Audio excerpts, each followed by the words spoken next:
Hello అండి, welcome back to my channel Kanumuri వారి కబుర్లు. 20స్లో మిస్ అయిన మా లంగావోని కళ 40లో ఆ ముచ్చట తీర్చేసుకున్నామండి. ముచ్చట పట్టడానికి వయసుతో సంబంధం ఏముంది చెప్పండి. ఇప్పుడు నీకు ఈ వయసులో లంగావోనీలు అవసరమా అనుకునే వాళ్ళు కూడా ఉంటారు. నాకు అవసరమే. ఇతరులు ఏమనుకుంటున్నారో కాదు కదా, నేను ఎలా ఫీల్ అవుతున్నానో అదే నాకు ముఖ్యం. ఇది వరకు నాలో లేనిది ఇప్పుడు నాలో బాగా పెరిగింది ఏంటో చెప్పనా?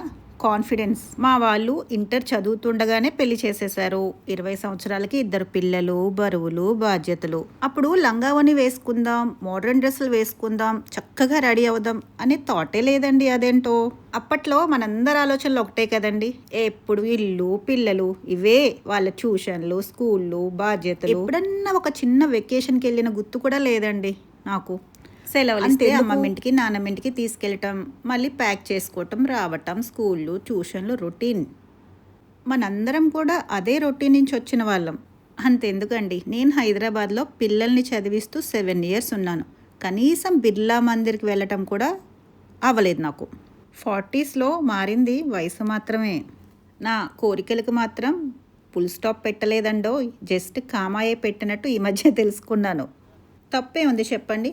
20స్లో మిస్ అయిన సంతోషాలని 40స్లో మళ్ళీ ఆస్వాదిస్తున్నాం, అంతే కదా. ఆ వయసులో వాళ్ళేమనుకుంటారో, వీళ్ళేమనుకుంటారో, పద్ధతిగా ఉండాలి, ఇంట్లో మగవాళ్ళు చెప్పింది వినాలి, పేరెంట్స్ చెప్పింది వినాలి, ఇటు అత్తగారు మామగారు చెప్పింది వినాలి. ఇవే కదా మన ఆలోచనలు ఎప్పుడు. మనకంటూ మనం ఆలోచించుకున్న రోజులే నాకైతే గుర్తులేదండి. నాకు తెలుసు మీలో చాలామందికి ఇలాగే ఉండాలి అనిపిస్తుంది, కానీ అందరికీ కుదరకపోవచ్చు. అలా అని డీలా పడొద్దండోయ్. చాలామంది ఇచ్చే కంప్లైంట్, మా ఇంట్లో మగవాళ్ళు ఒప్పుకుంటారేంటి, మీకంటే సాగుతుంది అనుకుంటారు.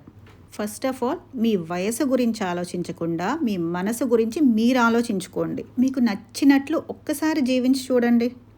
మీకు మీరే ఒక్కసారి పర్మిషన్ ఇచ్చి చూసుకోండి. సంతోషం కోసం పెద్ద పెద్ద కారణాలు అవసరం లేదండి. మనకి నచ్చిన చిన్న పనైనా చాలు. ఇతరుల కోసం కాకుండా మీకోసం మీరు ఒక్కరోజు రెడీ అవ్వండి. అలా అద్దం ముందు నుంచోండి, మీకు మీరే ముద్దొస్తారు. మీ హ్యాపీనెస్ని ఏజ్తో పరిమితం చేయకండి. ఇతరులతో ఎప్పుడూ పోల్చుకోవద్దండి. జీవితంలో ప్రశాంతంగా ఉండాలంటే మనకి మనమే గొప్ప అనుకోవాలి. అది ఏ విషయంలో అయినా ఉండొచ్చు. పక్క వాళ్ళు 10,000 రూపాయల చీర కట్టుకున్నా మనకు అనవసరం అండి. మనం 500 పెట్టుకున్న చీర ఎంత అందంగా కట్టుకుంటే అంత అందంగా కనిపిస్తాం మనం. ఆ 500 ఎంత ఆనందాన్ని ఇస్తుందో మీరే తెలుసుకుంటారుగా. ఉదాహరణకి ఈ లంగావణిలే తీసుకోండి. బొటిక్స్లో వేలు పెట్టి కొంటాం. ఇవి షాప్లో ఫుల్ సెట్ నాకు 1300కి వచ్చిందండి. ఎంత బాగున్నాయి చూడండి. ఎన్ని వేలు పెట్టుకున్నా మాకు ఆ రోజు ఇచ్చిన ఆనందం ఏవి ఇవ్వలేవండి. నచ్చిన డ్రెస్ వేసుకోండి, నచ్చిన చోటుకి వెళ్ళండి, మీకు కావాల్సిన వాళ్ళతో గుడికి వెళ్ళండి, సాయంకాలం అలా చల్లగాలిలో ఒక వాక్కి వెళ్ళండి. ఏది ఇష్టమైతే అదే చేయండి. మీరు ఇంట్లోంచి రాలేని పరిస్థితి అనుకోండి, మీకు ఇష్టమైన 4 మొక్కలు పెంచుకోండి. అవి ఇచ్చే ఆనందమే వేరు తెలుసా. మీకు ఇష్టమైన పాత పాటలు వింటూ పని చేసుకోండి. అప్పుడప్పుడు షాపింగ్ చేయండి, కనీసం విండో షాపింగ్ అన్నా చేస్తూ ఉండండి. మన కుటుంబాన్ని చూసుకుంటూ మన సంతోషాన్ని మాత్రం మర్చిపోవద్దండి. సంతోషంగా ఉండటం సెల్ఫిష్ కాదండి, అది ఒక రకమైన సెల్ఫ్ కేర్. జీవితం చాలా చిన్నదండి.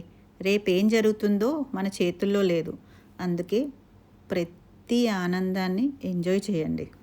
లైఫ్లో మనం ఆనందపడే క్షణాల కన్నా బాధపడి భయపడే సిచ్యువేషన్సే ఎక్కువ ఉంటాయి. అవి మనకి ఎలాగో తప్పు అనుకోండి, కానీ లైఫ్లో ఏం జరిగినా మనం చాలా స్ట్రాంగ్గా ఉండటం మాత్రం నేర్చుకోవాలి. జరిగిపోయిన సిచ్యువేషన్స్ మనం ఎలాగో వెనక్కి తీసుకురాలేం కదా, కానీ మనం స్ట్రాంగ్గా ఉంటేనే మన ఫ్యామిలీ కూడా స్ట్రాంగ్గా ఉంటుందని మర్చిపోకండి. ఈరోజు జీవించండి, రేపటి గురించి భయపడుతూ ఆనందం మిస్ అస్సలు అవ్వకండి. వయసు పెరిగే కొద్దీ మన హ్యాపీనెస్కి మనమే ఇంపార్టెన్స్ ఇచ్చుకోవాలండి. హ్యాపీనెస్కి ఇంకా హెల్త్ కూడా తోడవ్వాలి. ఈ వయసులో మనకి డబ్బు కన్నా హెల్త్ చాలా చాలా ముఖ్యం అండి. మీరు మీ హెల్త్ కోసం ఏం జాగ్రత్తలు తీసుకుంటున్నారు? నేను జాగ్రత్తలు అని చెప్పను, కానీ నేనేం చేస్తున్నానో ఇంకో వీడియోలో ఎప్పుడైనా మాట్లాడుకుందాం. సంతోషంగా ఉండటానికి మొదటి అడుగు హెల్త్ అయితే, 2వ అడుగు నలుగురి మాటలు పట్టించుకోకపోవడం. మన హ్యాపీనెస్కి ఎవ్వరి అప్రూవల్ అక్కర్లేదండి. వాళ్ళు మాట్లాడడం వారి పని, మాట్లాడనివ్వండి. మనం దాన్ని డిస్టర్బ్ ఎందుకు చేయటం, మనం ఎందుకు డిస్టర్బ్ అవ్వడం? వాళ్ళు మాట్లాడుకుంటే మనకేమీ నష్టమేం లేదు కదా. వారేదో మాట్లాడారని మన మెంటల్ పీస్ ఎందుకండి డిస్టర్బ్ చేసుకోవడం? అది మన పని కానే కాదు. ఇక్కడ మీ నలుగురం కూడా దానికి సంబంధించిందే ఒక రీల్ దొరికితే ట్రై చేస్తున్నాము ఎలా చేయాలో అని. ఈ ఒక్క రీల్ నలుగురు 4 రకాలుగా చేస్తున్నాం చూడండి. అస్సలు సింక్లో లేదు.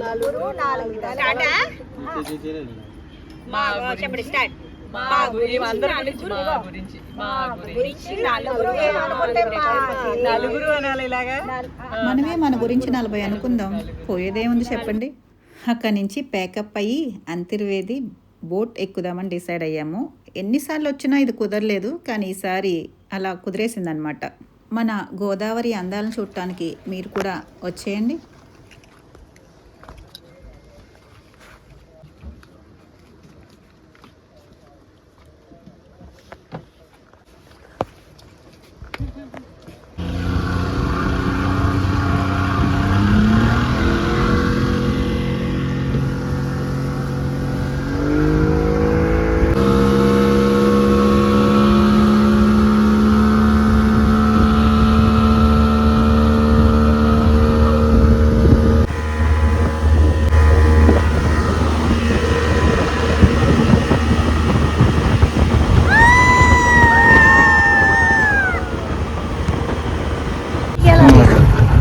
మేడం గారు, ఇవే మ్యాంగ్రూవ్స్.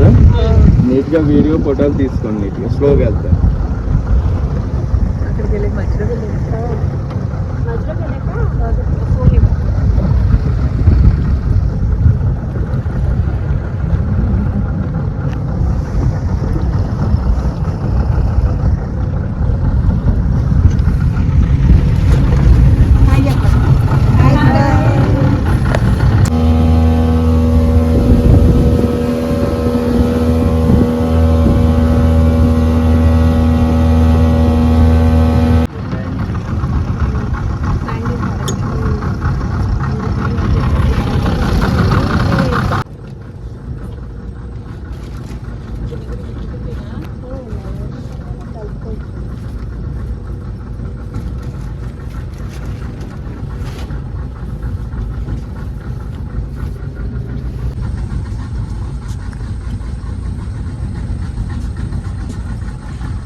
ఈ ప్లేస్ చూడండి ఎంత అందంగా ఉందో, భలే ఉంది. అటు ఇటు చెట్లు మధ్యలో ఇలా వెళ్తుంటే పైన ఆకాశం అద్భుతంగా ఉందండి.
కొంచెం స్లోగా తీసుకెళ్ళి భయ్యా, ఉన్న 4 ఎంటుకలు ఊడిపోయేలా ఉన్నాయి ఈ స్పీడ్కి.